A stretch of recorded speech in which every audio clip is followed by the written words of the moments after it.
Hi, my name's Jenny Langley, and this is the first part of two webinars looking at the interplay between self-harm, body dysmorphia, and eating disorders. And there's a real overlap. They often, very often, come together.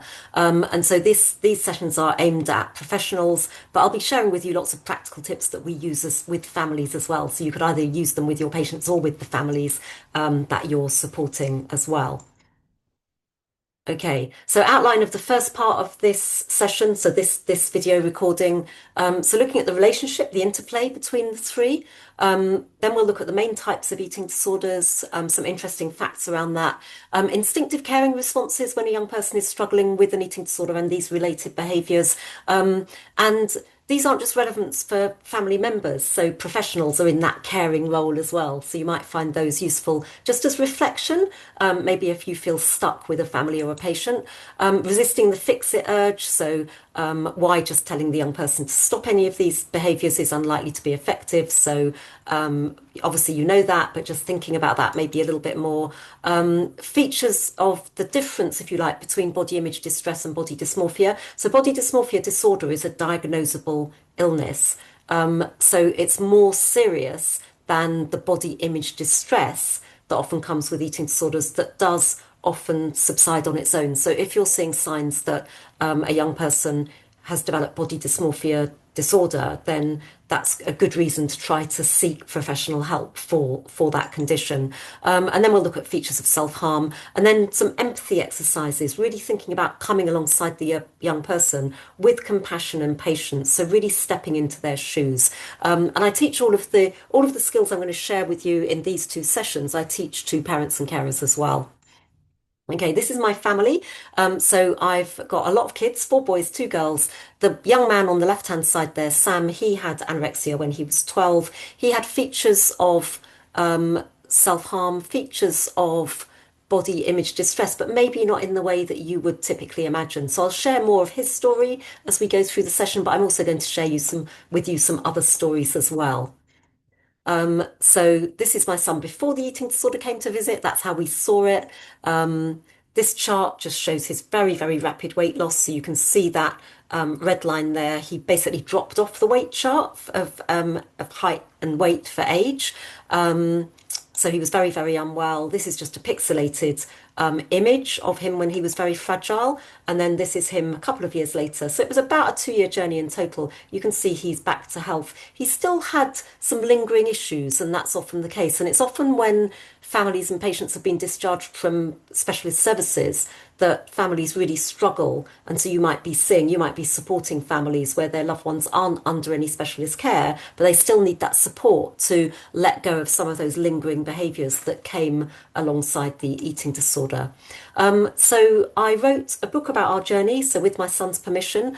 So I got all of his medical notes. The first part of the book is very much a guide for families. So even now, this book was published over 10 years ago, but even now, I was doing a session with male carers this week, and there were two fathers of sons, and they said they felt so isolated. They'd never met another family with a boy who had an eating disorder, and it's much, much more common than you think. So in the slide pack, there's some slides about the incidence of eating disorders in boys and men, but between 20 to 40% of people suffering from eating disorders are male, but lots of males, especially the adults, don't present for treatment. They kind of try to muddle along and struggle because maybe they don't even identify the signs themselves, but much more common than you would think.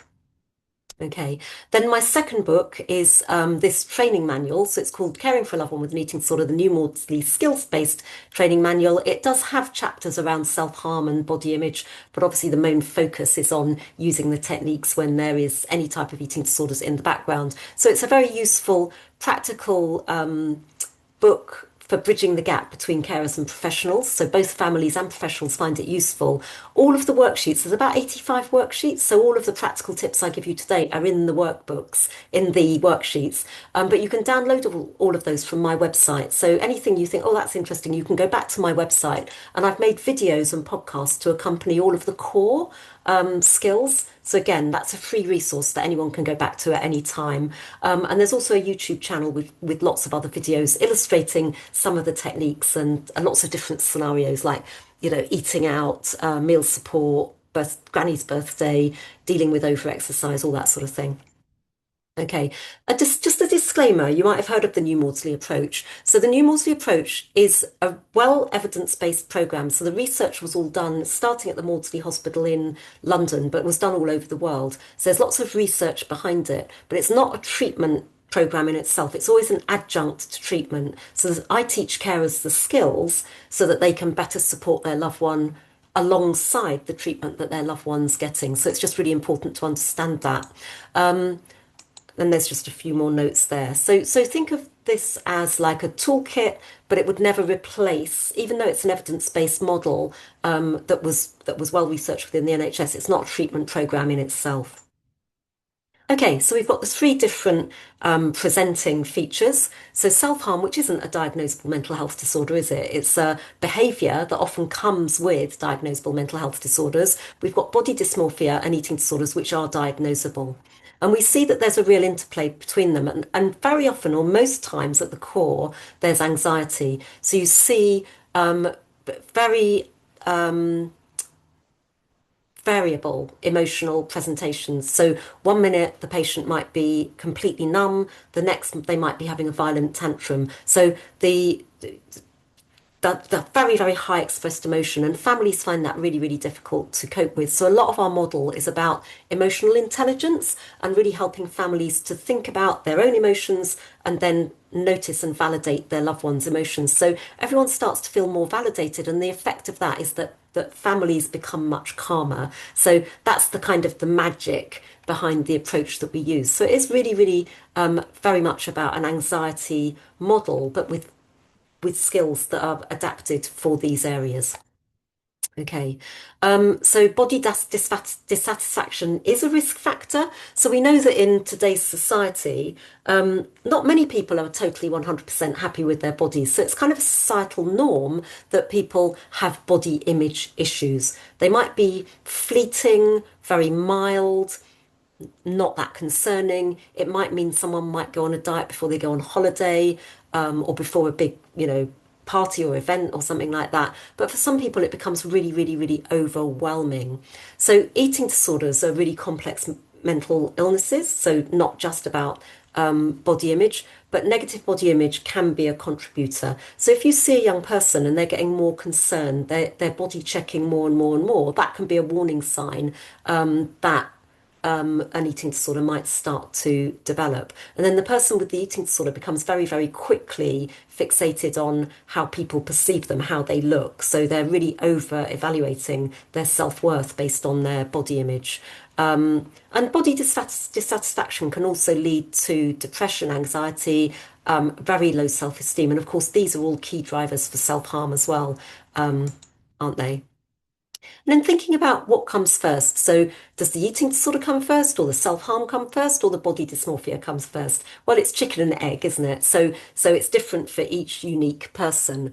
And of course, it's terrifying for families to discover that their loved one has an eating disorder, and then they discover that their loved one is self-harming or is struggling with body dysmorphia, which is a form of obsessive compulsive disorder, really, isn't it? So lots of other OCD behaviors as well can creep in there.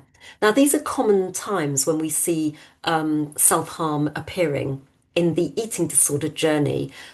So waiting for an assessment. So when the family and or the patient has been to the GP said, yes, I think there's a problem that needs further specialist help. And then there can be very, very long waits for assessment. And that young person can feel really invalidated. And the distress of that can lead to self-harm. Really difficult for families to cope with is soon after admission to an inpatient unit. Families are really puzzled by that because how can that be that, our loved one's supposedly safe in a tier 4 inpatient environment and now they've started self-harming? They've just learnt to self-harm. But it's not always that. It might be a little bit of contagion, but generally it's the volume of the eating disorder voice fights back so hard and so loudly and so fiercely that the only way that patient can help is by using self-harm as a relieving coping strategy. It might be as food requirements are increased, so you might be surprised at how much food is required for a refeeding program for a young person. as the weight goes on, sadly, weight doesn't go on evenly. It goes on in lumps and bumps, and that can cause a huge amount of distress for the young person. Moving through different phases of treatment. So I put from phase one to phase two in family-based therapy, where the young person is being given more responsibility, being discharged from specialist eating disorder treatment, often with little or no follow-up. So that can be really scary, both for the family and for the carers. And once those around them assume the patient is better and the eating disorder voice is raging in their head. Now, you might not be familiar with that, but it used to be said in clinical services, oh, once the weight goes on, everything will be fine. And thankfully, most clinicians don't say that now, because what happens is the weight goes on and the inner critic gets louder and louder and louder. Okay, and then lots of coexisting difficulties can predate or develop alongside the eating disorders. So we've mentioned anxiety, depression, obsessive compulsive behaviors, including body dysmorphia. Compulsive exercise is really common. About 80% of people who develop restrictive eating disorders will compulsively exercise. Self-harm, very common. Perfectionism is often a core feature. And obviously, you know, perfectionism can be really, really debilitating when it becomes overwhelming. Neurodivergence, really big overlap. So the big Peace Pathway project that's been done in London and Oxford showed that between 30 to 40% of patients presenting have autism, hadn't been pre-diagnosed with autism. So there's a huge overlap for many reasons. Personality disorders often there. And we know that the earlier the diagnosis, the quicker the recovery is likely to be. But the system doesn't help with that, does it? Because often GPs don't know where to send the family with the patient where there's early warning signs, and so they adopt a wait and watch attitude. And you might be supporting families in those earlier stages, so hopefully this session is going to be really useful for that as well. Okay, so there was a big piece of research done in through COVID in Bristol. So they were looking at the link between self-harm and disordered eating in young people. So they said self-harm and disordered eating are two of the most common consequences of mental health disorders across the globe, and sadly often occur together. This is likely due to similar risk factors, such as impulsivity, emotion dysregulation, and dissociation from psychological disorders. And so the study looked at just over 3,000 females and 2,000 males from a UK population, and they studied them once at age 16 and then again at age 24. And this was the infographic they came up with, so showing a clear overlap. So two-thirds of females aged 16 reported some form of disordered eating when they were also self-harming. At age 16, 24% of males who reported disordered eating had also reported self-harm in the past year. And at age 16, the most common form of disordered eating was fasting for females, so restrictive eating for females leading to anorexia, and binging for males, which might lead to bulimia or binge eating disorder. Okay, so these are the types of eating disorder, and you might be again surprised at some of the numbers on here. So anorexia is the one we hear most about. It's the most visible. It's the most quickly life-threatening in that somebody can lose weight so quickly that their organs are going to start to shut down. But they're only 15% of cases. Now, core features are rapid weight loss, and then intense fear of gaining weight or fear of being fat, very restricted calorie intake. The split is about 20% or 25% male to 75, 80% female. Age of onset, we're seeing younger patients coming forward now, but generally, if you did a normal distribution curve, it would be 12 to 20. But anorexia can appear across the age spectrum. Bulimia is the most common, so 45%, and it's about 60% female, 40% male. Again, the age of onset here says 18 plus. So this is from the Diagnostics Statistical Manual 5, which was published in 2013, so it's a bit out of date now. We're seeing lots of teenagers and even younger children presenting with bulimia. So you have uncontrolled eating followed by fluctuating weight in normal range, purging after meals. So uncontrolled eating in a short period of time, but then some compensatory behavior. So it might be vomiting, it might be taking laxatives, or it might be a long period of restriction. People with bulimia often look okay because they're within a normal weight range. Then binge eating disorder was only added as a diagnosable eating disorder in 2013. So there's not that many really proven pathways for binge eating disorder. It's quite hard for patients to get treated, but we know that there's lots of people out there that would meet the classification. Split evenly between males and females. Typically, the research shows that age of onset is in the 30s, but again, we're seeing lots of younger people coming forward showing signs of diagnosable levels of binge eating disorder.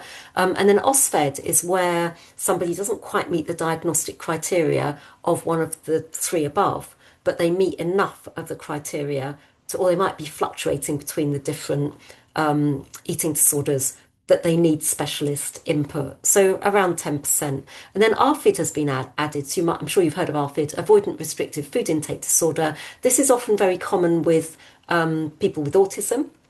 But there's three drivers, and it could be all three or just one. Three main drivers to ARFID. So one is sensory issues, so obviously very common with autism.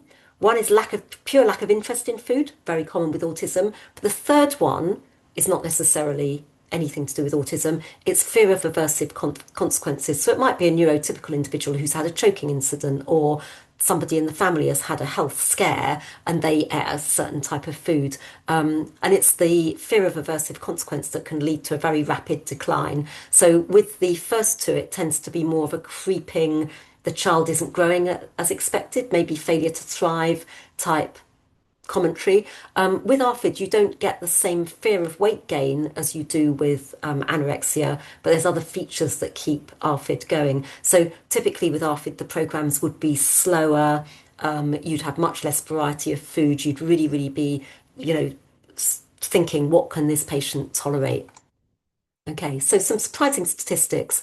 Only around 6% of people with eating disorders at any one time are dangerously underweight, but they're the ones we see and notice, aren't they? So there's many people out there with eating disorders who look fine. Only around 20% of people with diagnosable eating disorders are able to access eating disorder services. So that would be a higher percentage in children and adolescents, but as people emerge into adulthood, it can be really hard to get specialist treatment. Okay.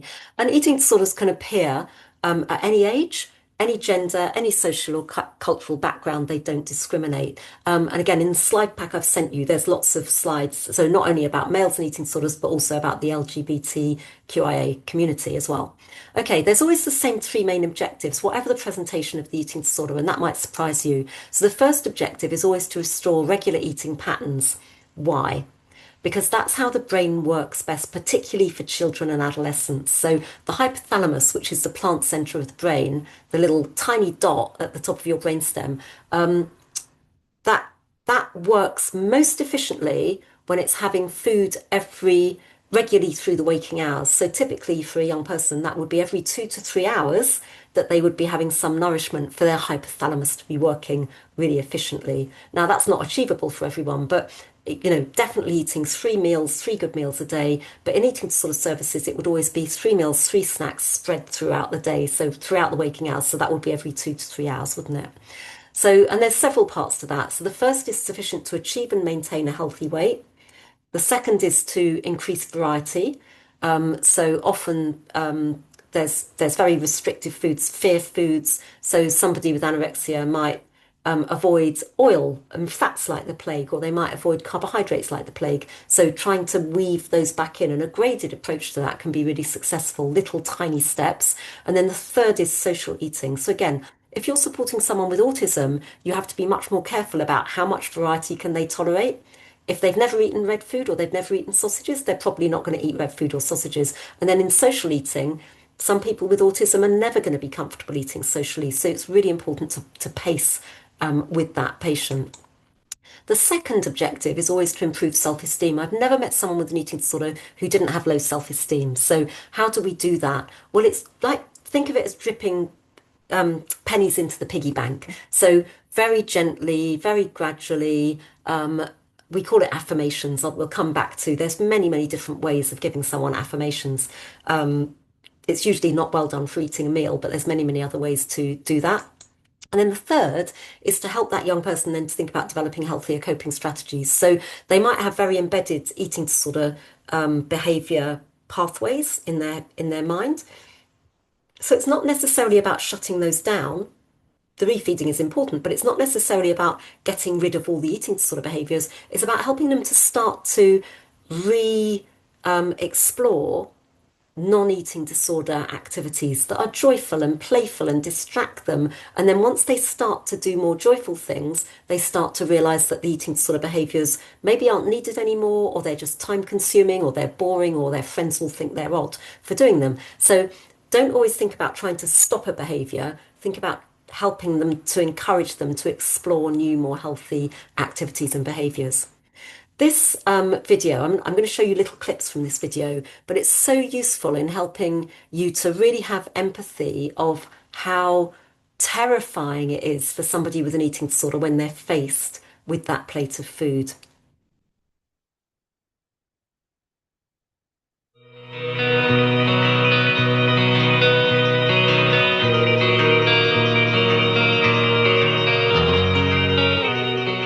To treat.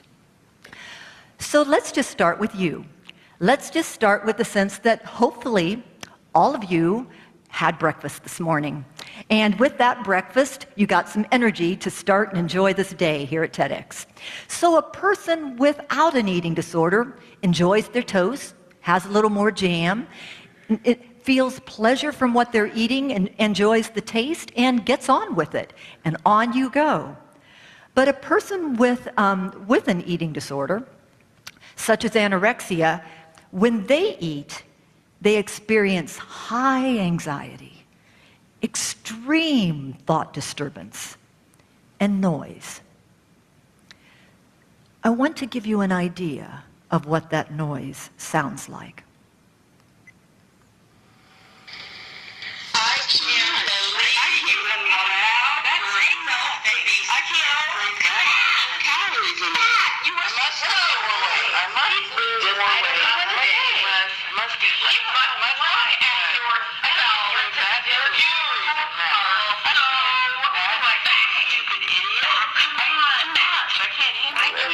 And so the person who has an eating disorder and has had her breakfast, she's now trying to go to work. She's trying to go to class. And the noise and the disturbance is acute. She's trying to hear her professor through the noise. She's trying to hear her employer talk to her and have an interaction with her. And she's trying to focus through the noise. So how in the world, if she's going to have her breakfast and then she's supposed to have a lunch and she's supposed to have dinner too, and the noise continues to be acute, how can I function? How can I work? How can I have a decent interaction and a clear, focused interaction and get this project done? How? Simply by not eating. Because if I don't eat, Dr. Hill, I can then think more clearly. If I don't eat, Dr. Hill, please just don't have me eat breakfast. Then I can get this assignment done, and then I'll go ahead and eat something, so then I can go ahead and get something because you say you're needing it. But don't ask me to take that test and eat breakfast too. Because if I do, I have to take the test and think through the noise. I have to finish the assignment and think through the noise. So what do we do to be able to help a person with anorexia whose mental noise is so disturbed, yet they need food? So let's explore what's going on in the inside of the brain. Okay, so you might want to go back and watch the whole video. It's fascinating with biology of what's going on in the brain, but I'm going to show you another little clip from it later. So we can think about eating disorders in this concept of an eating disorder continuum. So think in your minds as well that with the eating disorder might come extreme body dysmorphia and self-harm as well. But you might have seen this mental health continuum if you've done the mental health first aid training. Anyway, the idea is that if somebody is above the horizontal line, they're coping with life. If they're below the line, they're really struggling.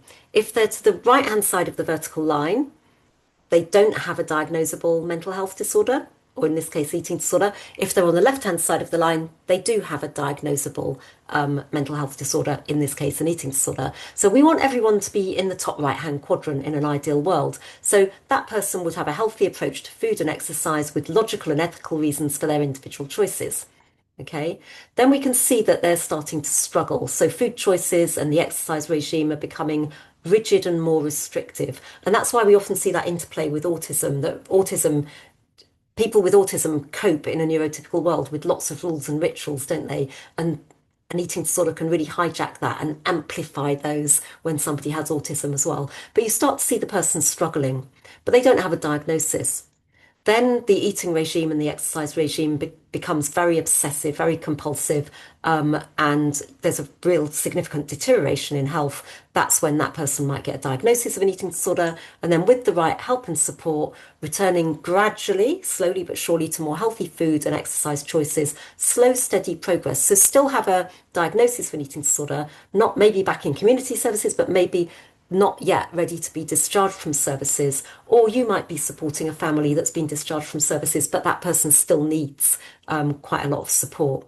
So with my son, age 11, he was definitely on that top right-hand quadrant. If you'd met him, you'd have said he was the least likely child to ever develop a mental health issue. Really, really happy boy, loads of friends, really good at football, great at maths, so much going for him.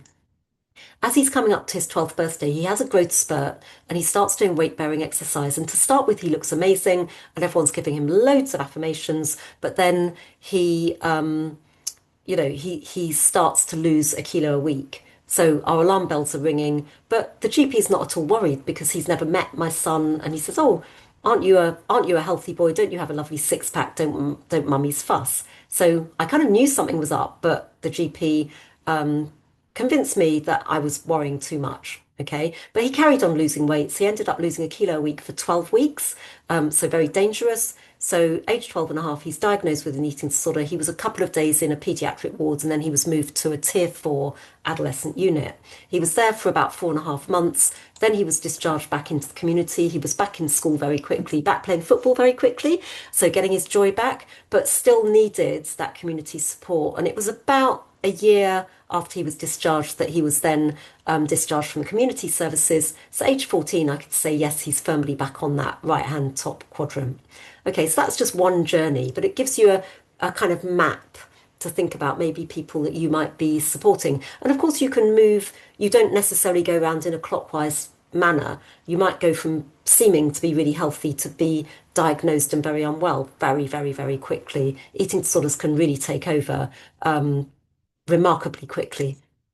Okay, so medical risk is really always a priority when you're supporting a person with an eating disorder. And there's this checklist called the medical emergencies in eating disorders. So if you tick one of these, then that should be alerted to the GP. That patient warrants an urgent referral. Now, that doesn't mean you'll get an urgent referral, but often families will download this or they'll have a paper copy or they'll have it on their phone to say this is why we're worried. And also if you're supporting a family where they're taking their loved one to A&E, it's good to say, well, we're here because we're ticking off these things, and you might be surprised at some of them. So the first one is about a very low weight, so very low BMI or under 70% weight for height. So weight for height tends to be the number used for children and adolescents because pure BMIs are only really designed for adults. And there's lots of flaws in that anyway. But very low weight, we can understand that that's when alarm bells would be ringing.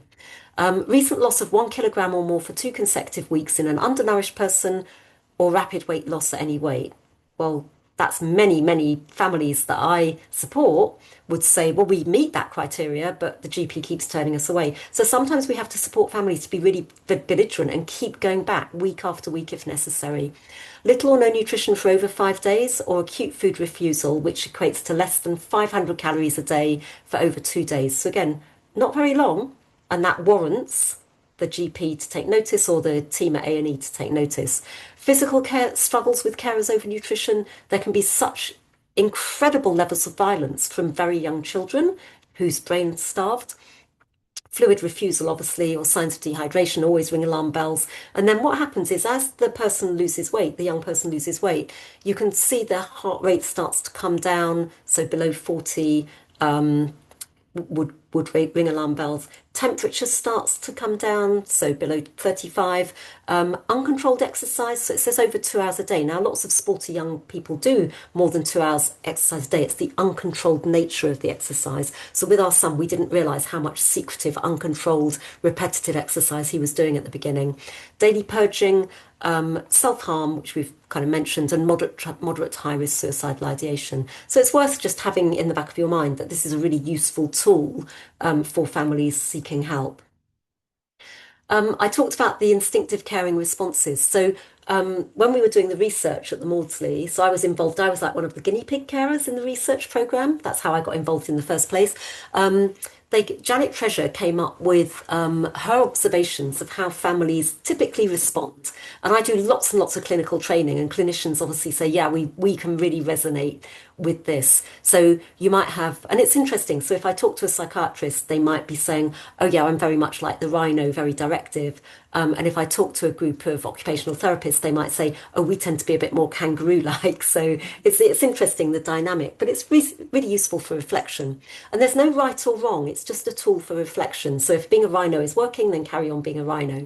So the rhino is very directive and argues with logic. When might that backfire? Well, the eating disorder isn't logical. So when I would say to my son, darling, you're a clever boy, you know you need to eat more and exercise less, he would eat less and exercise more. It would just embed his determination, or his eating disorder's determination, to keep going. We'd end up at loggerheads having huge arguments. The kangaroo is a very instinctive maternal response, isn't it? Of course, if somebody you care for is struggling, you're going to pick them up and put them in your pouch, which is wonderful for a couple of days. But when it's a longer term illness, then it can become overprotective. But please never say to a family that you think they're being overprotective, because it can be taken really personally by the carers, saying, of course I'm being protective because I can't get help for my loved one. So, speaking through the kangaroo metaphor can help them to reflect on that. Am I being overprotective, or do I need to be as protective as this at the moment because I'm really working hard to get to support and keep my loved ones safe until we can get the right help? Jellyfish. So we talk a lot about validating, noticing and validating emotions, really core part of our model. But the jellyfish has a sting in its tail. So the story I always tell is that I was called to school to pick up my son because he couldn't walk up the stairs. So, of course, I was really, really upset. I drove to school. He slumped into the car. He carried out his great big briefcase with loads of books, slumped into the car, and I burst into floods of tears. So he said, Mummy, Mummy, please don't cry. I promise I'll eat. So I'm thinking, maybe I need to cry more. And of course, when we got home, we both ended up in floods of tears, and neither of us managed to eat anything that evening. The ostrich turning a blind eye. Sometimes we need to, well, families need to turn a blind eye because they need to get on with the rest of the life and look after the other siblings and go out to work and, earn the money to pay the mortgage and pay the food bills. But we need to be careful not to be too ostrich-like sometimes, and it can be very easy. The eating disorder voice is really, really clever to put people off. I'm fine, leave me alone. There's lots of we called it anosognosia, but there's lots of denial in eating disorders, and so if you turn a blind eye too much, then the young person might think that you're not noticing them or that you don't care enough, and then they might go out of their way to become sicker. And the terrier, a bit like the rhino, different in, think of the family dog, loyal and persistent, but very noisy. So when I went into terrier mode with my son, he would literally put his hands over his ears and go la la la la la la la and just zone me out. So the idea is, if you recognize any of these caring or professional styles that you use in your work, and they're not working, things feel stuck maybe with a family or a patient you're working with, then try to think how you could be a little bit different. And the animals we came up with are the dolphin and the St. Bernard. So the St. Bernard has a casket round its neck. Now that's filled with warming rum or brandy or whiskey. That represents your own self-care toolkit or the carer's self-care toolkit. So role modeling that it's okay to take time out, it's okay to look after yourself. The world doesn't revolve around the person's sickness. So we'll come back to that. And then what does the St. Bernard do in the face of any avalanche? Well, first of all, the St. Bernard waits for the real danger to pass. And then the St. Bernard goes into support. And notice I say support, not rescue. So we want to go in and support, because what we want to do is always be thinking about how can we support that person to start to help themselves, so they start to become more resilient. But the St. Bernard is calm, compassionate, cuddly, all those lovely C words that we think about.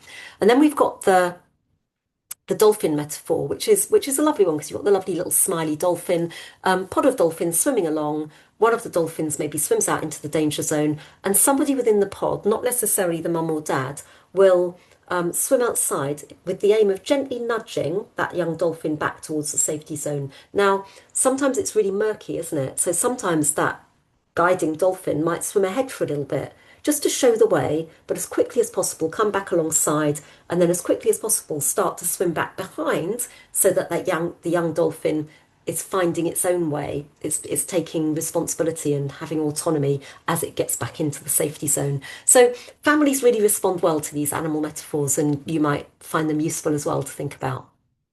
Okay, I've got a couple of empathy exercises which are really, really valuable. So I'm going to stop sharing the screen so that you just see me doing these exercises. They'll be more impactful, hopefully, and really helps you to think about resisting any fix-it urge you might be having, especially if you're not, eating disorders and self-harm aren't things that you're dealing with on an everyday basis. These can be really, really, really useful reminders. Okay, so the balloon metaphor. So imagine, first of all, imagine in your mind you've got a blue balloon and a red balloon, and the blue balloon represents your resilient side. So it's all the things that make you happy, your hobbies, maybe your joy of work, your support network, your friends and family, and your ability to pick yourself up when you're having a bad day. And then the red balloon represents the difficulties when you're really tired at the end of a day, a light bulb goes, it feels like a complete catastrophe, and then you might adopt maladaptive coping strategies. So you might be snappy with people, whereas normally you're calm, that sort of thing. You might not feel like making dinner, whereas normally you would make a beautiful, lovely dinner for the rest of the family. So it can really, really affect your evening. But luckily for most of us, when we feel like that, we can tap back into this blue balloon because we've got coping strategies. Might be going for a run, going outside, walking on the beach, eating something nice. It could be anything to go, right, I feel a bit better now. I've tapped back into my blue balloon. I'm going to have a nice evening, or even a hot shower, a good night's sleep. You wake up the next day, your blue balloon is reinflated. So every day, your red balloon and blue balloon are doing this. Now, since COVID, of course, society's red balloon generally is more inflated than it was before COVID. So the world is more uncertain. Children and young people are more uncertain. There's more distress out there. So there's more evidence of kind of red balloon than there was pre-COVID. Now think about somebody with an eating disorder. So I'll think about my son, age 11, virtually nothing in his red balloon, mean chemistry teacher. Then he's coming up to his 12th birthday. He has a growth spurt and he started to do weight-bearing exercise, which seems entirely, entirely appropriate for a 12-year-old sporty boy. So it looks like his blue balloon is doing this. And what we didn't see was that he'd started to adopt compulsive exercise as a coping strategy. So what was happening was this. So this happened, he got loads of positive feedback, and then he started losing a kilo a week. So after 5 weeks, he'd lost 5 kilos. So we still were confused because we weren't explicitly seeing this compulsive exercise, but we knew that there must be something going on here because it's not normal for a 12-year-old boy to lose 5 kilos in 5 weeks. So we go to the GP. The GP's not concerned because he's not meeting any of the alarm bells on the MEAD guidelines at that time. Okay, it was different guidelines then, but the equivalent of those.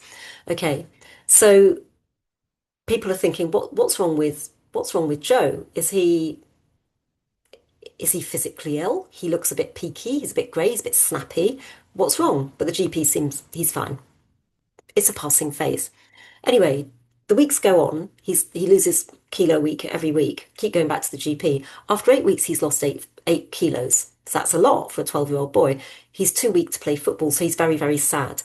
After 10 weeks, he's lost 10 kilos. He can't go to school. He can't walk up the stairs. So he's then isolated, like his own lockdown in 2002. And then after 12 weeks, he's lost 12 kilos. He's rushed into hospital as an emergency. Okay, so it was a very dramatic switch that we saw with our son. Now, let's go back to when he'd lost 8 kilos and he had to stop playing football. As a mum, which balloon would I focus on? Well, of course, instinctively, I would focus on that red balloon. Joe, darling, you're a clever boy. You need to eat more and exercise less, and everything will be fine. Joe, if you don't stop this ridiculous exercise. So the more attention I paid to what was wrong with him, the more it embedded his eating disorder beliefs and thoughts and behaviors. So I realized, I've forgotten about the person here.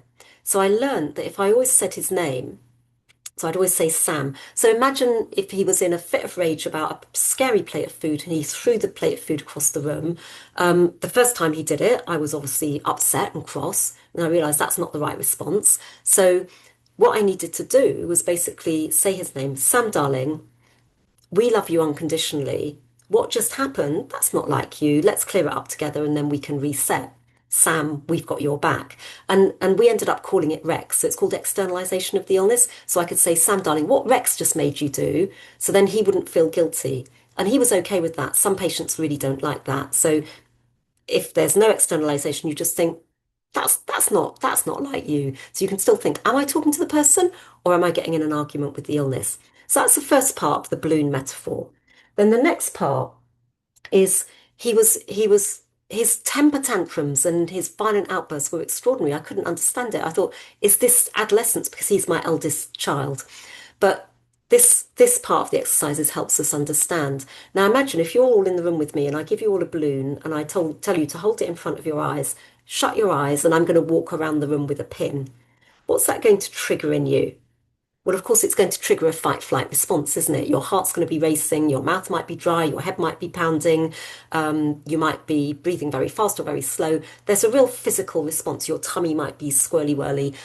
It's the fight flight, whatever your fight flight response is. It's really uncomfortable. And then when I pop the balloon, it's like magic. It calms down really quickly. Well, thank good for that. Thank goodness for that. That was really, really uncomfortable. So that's like an anxiety wave, isn't it? Like a wave of anxiety.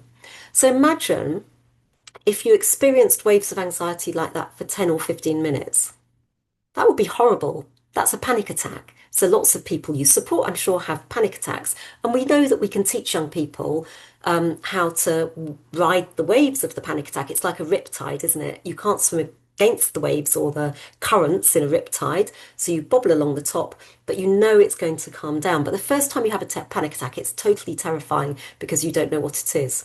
And sometimes it's identifiable what triggers a panic attack, but often it's not. But imagine one step further. From the minute you wake up to the minute you go to sleep, those waves keep coming to that intensity. You're in fight flight all day.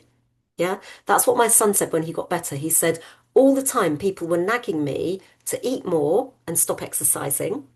Then I just went into fight flight. I was like on edge the whole time. So no wonder we saw these kind of like really unusual for him behaviors and tantrums and violent outbursts. Um, Now, what about then he would go into kind of like a poker face, so he'd be really numb. So anxiety and depression can flip really quickly, can't they? So we can think about that with the blue balloon. So there were times when like he would literally just like have a mask down over his face, just blank face, almost dissociated. And that's where the blue balloon comes in. So I hope this works. Oop. So I put the pin in the top of the blue balloon. Yeah. So we all know what's going to happen if I take the pin out. Of course, the balloon's deflating, but it's really hard to see, isn't it? I can feel the air coming out. I can make an illusion, but we know that this balloon is going to get smaller and smaller and smaller because it's now got a little hole in it. So this is one I did probably about a week ago, and it might become really, really, really tiny in the end. So it might become as though it's completely deflated, but it never completely deflates. Which is something I do a lot of work with the families about, and of helping them to think how can they help this really, really deflated blue balloon to inflate. But I was doing this exercise in a school with 120 15-year-old boys and talking about general about anxiety and depression. And it just so happened that the boy that was up on stage holding the blue balloon had depression. And he said, oh my goodness, Jenny, that's exactly what it felt like. He said, I've had depression. That was exactly like, it just felt that my blue balloon was getting smaller and smaller and nobody was noticing. So of course I said, well, thank you so much for sharing that with us. Did he get help?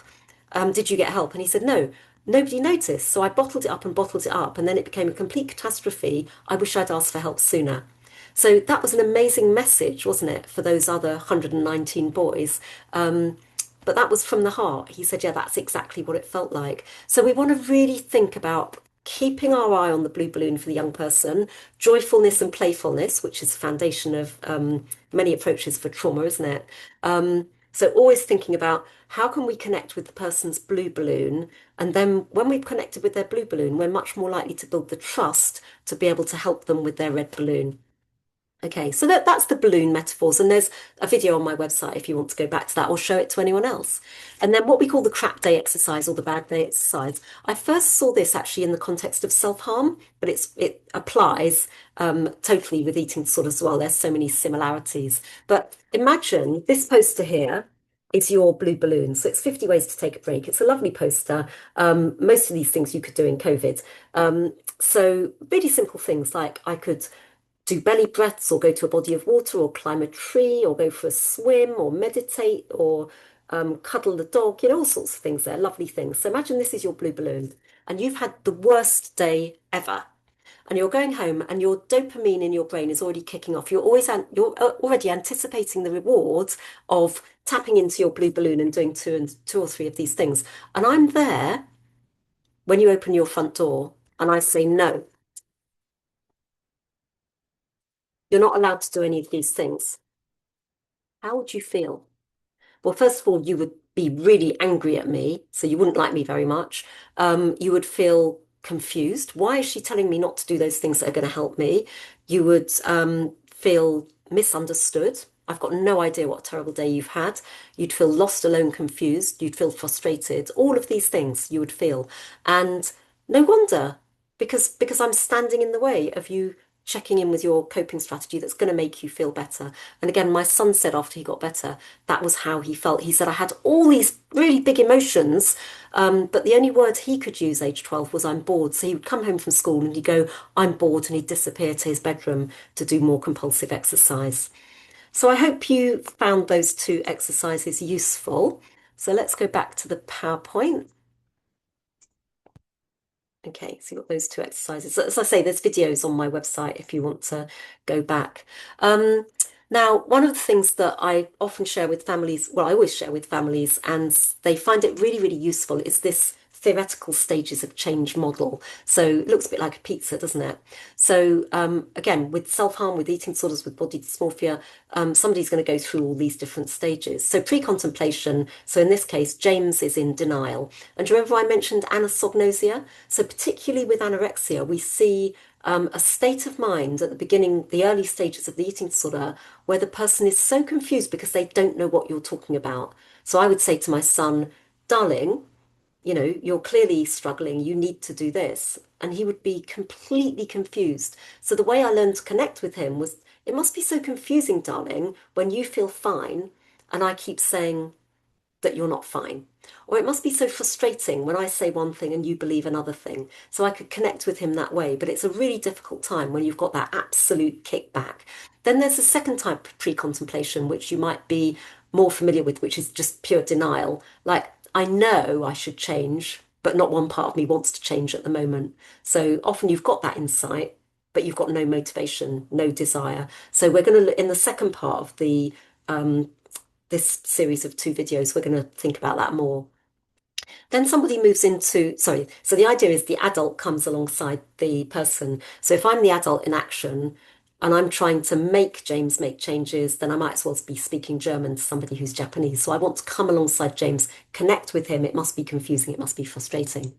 Then somebody moves into contemplation. So Tice is in two minds. This is a very fragile situation. Now, you might see what we call green shoots or glimmers of hope that Tice is thinking about making changes. It's our human instinct to rush in and water that green shoot. And we have to be very careful not to overwater the green shoot. So we have a technique called the decisional balance, which is really useful, which really focuses on the benefits of the eating disorder and the roadblocks to change rather than thinking about the disadvantages of the eating disorder and what life would be without the eating disorder. So again, that's really coming alongside the person. In preparation, so Hayley here is thinking about change. She's thinking about specific goals now, maybe smart steps, and we can really help her with that because that's a stage when she's going to feel really, really nervous about making those changes. Then Chloe here's in action, wonderful, but it's still really tough, and there's going to be good days and bad days, and there's going to be terrible days. So it's the patience and compassion and empathy that are so important when you're supporting somebody who's struggling with eating disorders and self-harm and possibly body dysmorphia as well. Okay, and of course, the real journey is much more of a roller coaster, backwards and forwards, many, many times backwards and forwards. And you can only guess where somebody is in the cycle of change. But if you start to use a technique that's designed, say, for contemplation and then they're in pre-contemplation, you'll probably get leave me alone, I don't want to talk. And then you can think, okay, maybe I go back and use some of my softer techniques to make the connection to help my loved one or the person I'm supporting to start to move around the cycle of change. I've got a couple of slides on body dysmorphic disorder. So I've just put this as a reference, really. So the BDD or body dysmorphia is a mental health condition where a person spends a lot of time worrying about flaws in their appearance. These flaws are often unnoticeable to others. So again, it can be really, really frustrating because Tice might be saying, my nose is disgusting. And you're looking at Tice thinking, your nose is completely normal. So you're immediately going to have a disconnect. So I'm going to show you a video that helps you to kind of understand more about how debilitating having body dysmorphia can be.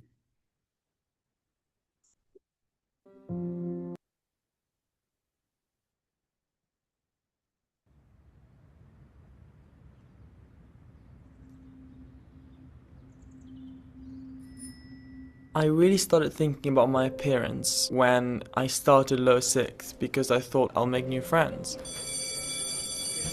But that didn't really happen. Do I look good? Maybe I don't look good. Maybe that's why they didn't talk to me yesterday. Maybe they're not going to talk to me today because I have an infection. The more I saw that I wasn't really making friends in the months that went by, the more the thoughts intensified. And the more I thought, well, they definitely must not like me because I'm ugly. I'm ugly. Features of my face feel really distorted. It's almost like when you look at an object for too long or when you say a word too many times, it really feels wrong or looks wrong, and that's what my face felt like. The more I looked in the mirror, the more I could find something wrong with it.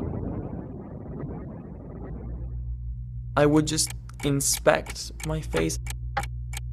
I would just spend minutes and minutes and minutes, 20, 30 minutes looking at my face and obsessing over every single detail. Even if I had a scratch, to me it would be humongous, even though to my mom or my friends it would be like seeing a normal teenager. To me it would be like seeing sort of an abnormality and something like an abomination in some way. I started putting more and more and more makeup on. The best description would be like a Ken doll because my face was really one color and it kind of looked like plastic. Even with all that makeup, even with all that reassurance from mom, I still remember feeling incredibly bad and incredibly ugly. It was just devastating. Throughout the school day, I would just ask for toilet breaks. I would just stare in the mirror and just reapply makeup or just try and style my hair in different ways. I would just look down and not look at anyone because I felt like if I just kept a low profile, they wouldn't acknowledge me and they wouldn't acknowledge my face and my imperfections. Eventually, I had to stop going to school. It was too many interactions, too many people on the journey there, on the journey back. It was just too much for me. That wasn't enough. So I just had to start wearing a hat and a scarf or a balaclava on some days so that my face. So I haven't showed you the full video, but you can always go back and watch the rest of it. But it really gives you that understanding of how debilitating diagnosable levels of body dysmorphia can be. And this chart can be really, really useful if you're not sure. You're thinking, is this just, body image distress that's maybe come with the eating disorder and that's leading to self-harm, or is this body dysmorphia? And there's a link there to the OCD Foundation. There are lots of similarities, so between body image and body dysmorphia. So very self-conscious and really big emotions, so shame, disgust, anger, anxiety. But with body dysmorphia, you tend to see higher suicidality and much more severe depression. Obsessions, so similarities, so both have features of defects in one's appearance, but with body dysmorphia, it tends to be specific parts of appearance, like my nose, whereas with eating disorders, it's like I'm ugly or I'm fat, so it's more like a general, I look at my whole body and I hate my whole body. So it's much broader. And the compulsions, so the similarities, so lots and lots of checking. It can be checking constantly, massive reassurance seeking, which again can become so time consuming. Picture taking, so lots of selfies, just keep checking, checking, checking, camouflaging of the body, hiding perceived defects, and avoiding places and activities. So that happens across the board with body image issues.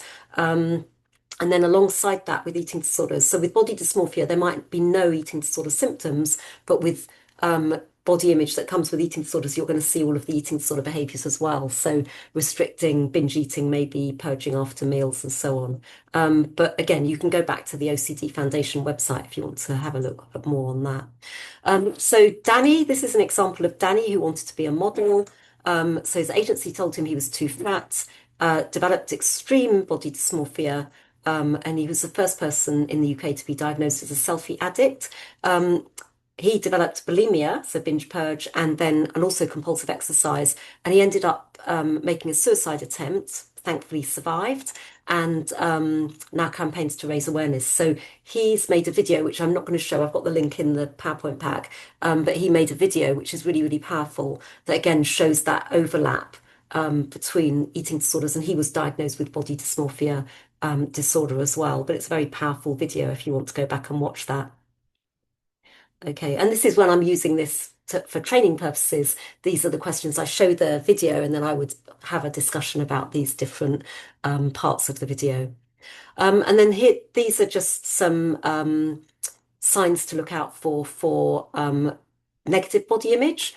So again, I'm not going to read all these out. I think you can go back and read this slide, but it's just the body image can be more kind of societal driven. It's more general, whereas the body dysmorphia very, very, very specific. So that's one of the core differences. That you've got the same continuum that you see with eating disorders that I showed you earlier, or the mental health continuum. So normal society pressures around body image, every single human being struggles with that, I would imagine, I think, I don't know. Then more daily concerns. So lots of children and teenagers would be below the line in terms of body image. They're like very, very, children going through adolescence are very acutely aware of how other people see them, and often they can think that's how they look. And then it can become diagnosable, and then with help and support. And there's a body dysmorphia team at the Maudsley who are amazing. So this is just Danny's journey. So age 14, absolutely fine. Age 15, started to worry, went to the modelling agency. Age 15 and a half, had a suicide attempt, was being treated at the Maudsley for the body dysmorphia. And age 16, starting to get back to normal life. This is another example. So Amy is one of my families, my eating disorder families. So Amy was 13. She struggled with anorexia, body dysmorphia, and crippling agoraphobia. So pre her eating disorder, she was a social butterfly who loved performing. She suffered with rapid onset anorexia, so similar to my son's journey, developed extreme body dysmorphia, couldn't step outside the house. And then as the weight went on, so the family amazingly managed to get the weight on through the meal program, 6 feeding events a day. But the agoraphobia worsened. And so Amy couldn't even leave the house, even walk to the front door. So the family felt completely stuck and imprisoned. And the dad came up with a genius idea. He said, Amy, how is there any possibility we could just go for a little drive in the car after dinner? So this was at the time of year when it was dark. And the key thing was she could get into the car through the garage, so she didn't have to go out the front door to get into the car. And so she agreed. She was worried, but she agreed. And they started to then extend the car trip. So after a few weeks, they started to go further to see the Christmas lights in the villages. And then as the months went by, the dad said, let's go to the beach to watch the sunrise. You know, when nobody's going to be at the beach, it'll be deserted. Gradually increasing the exposure so that she started to be out in daylight, out, getting out of the car for tiny bits to start with. And then within 6 months, she was able to go to the opera in London with her family, which was her desire. So that's a lovely story. And then my son, so I've told you a bit about his story. He wanted to be the best footballer. He wanted to win the school cross country run. So like lots of sporty 12-year-olds would want to do that. What happened with him was the growth spurt was part of the perfect storm. So he had a growth spurt, started doing weight bearing exercise, and that led into what we call energy deficit. And this often happens with growing teenagers and children. They go into energy deficit, and then that little bit more exercise can lead to a rapid decline. And when his brain started to be starved, he then developed extreme OCD behaviors. So outwardly, there was the compulsive exercise, but so many rituals that dictated his day. The first few pages of my book kind of just give a narrative of what his daily rituals look like. And it exhausts me now even to go back and read them. And when he was in hospital, his kind of form of self-harm, I didn't really think of it as self-harm at the time, but it's really common with eating disorders, was head banging. So he would be so distressed. Think of that noise, the Laura Hill TED Talk, the noise of the voices. So when he was in hospital, he had to stick with the meal plan, and he would constantly be banging his head to try to soothe the noise that was coming from Rex, his eating disorder voice. And then once home, what happened? So he was back to normal weight, thank goodness. But then his hormones started to kick in. So he'd kind of gone through early puberty, and that had been reversed by the starvation. And then it was like he went through triple puberty again all at once. So he had outbreaks of acne, and he would look really closely in the mirror. And you know that for any of us, if we look, the more closely we look in the mirror, the worse we look. And he smashed some mirrors, which obviously could be very harmful as well. Thankfully made a full recovery. About to be a dad, actually. There are nice guidelines about self-harm, so it's worth going back and have a look because they were revised in 2024, so quite recently. And there's a real theme of respect, understanding, and choice for people who have self-harmed, because there's terrible stories, isn't there, of people going to A&E and the triage nurses putting them at the back of the queue because they've done that to themselves, but also that happens with eating disorders as well. So there's been lots of training and lots of education within the NHS about treating people who've self-harm with respect. But there's also lots of guidance in the NICE guidelines now for non-NHS staff, so or non-specialist staff. So again, worth going back to have a look at that. Okay, so working with people who self-harm. So it says health and social care professionals working with people who self-harm should, and then there's a list of aims there. So it's really worthwhile going to have a look at that if you are supporting lots of young people who are self-harming. Okay, so just very quickly to finish this first part of the presentation. So what is self-harm? So it's a coping strategy, isn't it? These are typical examples. So often we think about cutting, maybe burning, sometimes embedding objects like nails into skin, things like that. Overdosing, consuming poison, scratching and banging, very common with autism and maybe younger children, punching, hitting, biting. Again, that can be the overlap with autism as well. Eating disorders, drugs and alcohol are more indirect forms of self-harm. And like with eating disorders, there's again always three main objectives, and they're similar. So the first is the obviously first aid with self-harm, sorry. So first aid first, and then connect with the young person to build trust. So again, three parts of that. Is there an immediate need for medical care? So often with self-harm, there isn't, but just checking in with that. Is the young person a danger to themselves? What message do you want to give that young person? So we'll come to that in the second part of the session. Improve self-esteem, same as with eating disorders, and developing healthier coping strategies. So you can see that there's a lot of overlap between the two. And then within eating disorders, so I've mentioned with my son, head banging. So these are the kind of distinct types of self-harm we often see with eating disorders. Head banging is really common. Violent outbursts that can lead to repeated injury. Interfering with the nasogastric tube, so pulling it out. Or I have one story of a young lady who managed to get some of the tubes without the nurses knowing, and then she would basically put the tube back into her stomach, which is really dangerous, and then, syringe the feed out without the nurses knowing. Um, hair pulling, really common, trichotillomania.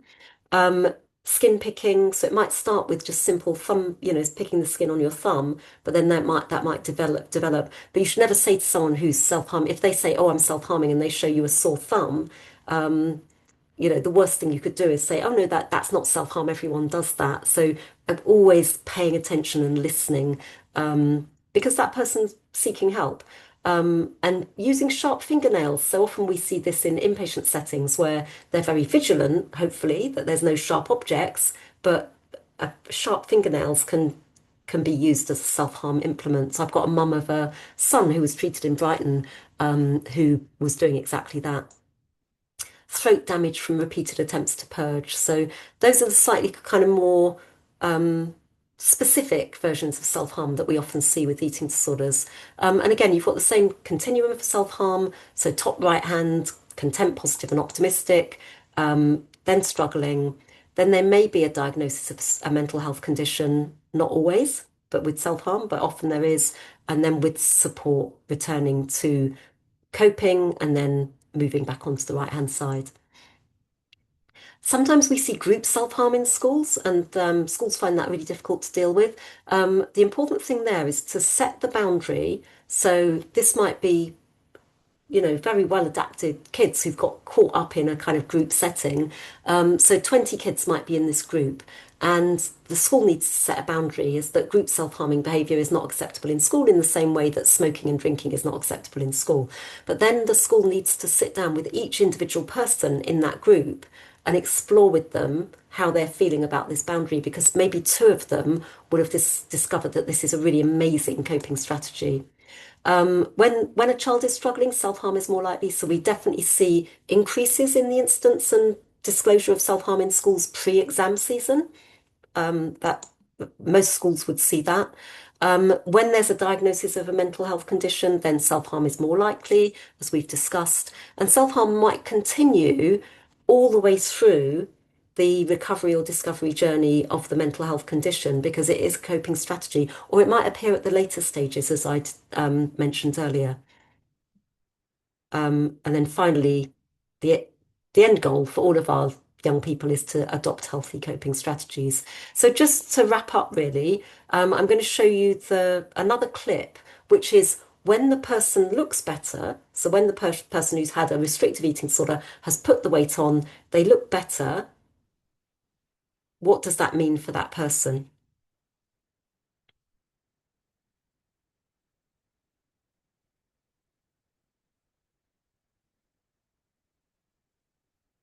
That person who's starving, we used to say, just eat and you'll start to feel better. I don't say that anymore. I now say, you're going to eat and it's going to be painful.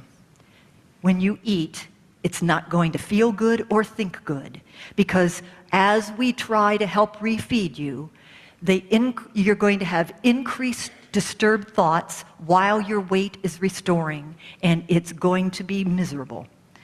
You're going to have increased disturbed thoughts even when you restore your weight, and you may have that for a good period of time, and that volume of noise never comes down, and in other cases the volume comes down. So the person with anorexia thinks and feels worse when they're at a normal weight. They hit the normal weight and all your friends are coming around, they're going, "Oh, you look so good, you look well." And they are literally living in the noise and the disturbance and the pain of a normal, healthy sized body. So it makes sense why relapse has been so high, because by not eating, I can deaden that pain and get back to work. If you start reframing food, for you, food is socialized, joy, pleasure. But for a person with anorexia, it's like the insulin to the diabetes. It's medicine. I need to take my medicine and I've got some side effects from it.